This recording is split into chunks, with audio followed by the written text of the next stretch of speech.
ching chang walla walla bang bang ooh ee ooh ching chang walla walla bang bang. 14 जानेवारीला मकर संक्रांती असते, पण कधी तुम्ही विचार केला आहे का, आपण ही संक्रांत का साजरी करतो?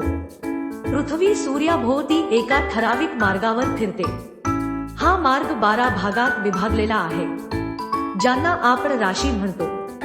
जेव्हा सूर्य एका राशीतून दुसऱ्या राशीत प्रवेश करतो, तेव्हा त्या संक्रमणाला संक्रांती म्हणतात.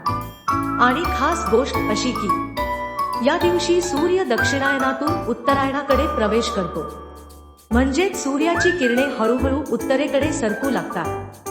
याचा परिणाम काय होतो? दिवस मोठे होऊ लागतात, रात्र लहान होत जाते आणि हिवाळा हळूहळू कमी होऊ लागतो. वेदांमध्ये उत्तरायणाला देवयान मार्ग म्हटले आहे. याच पवित्र काळात महाभारतात पितामह भीष्मांनी इच्छामृत्यू स्वीकारला.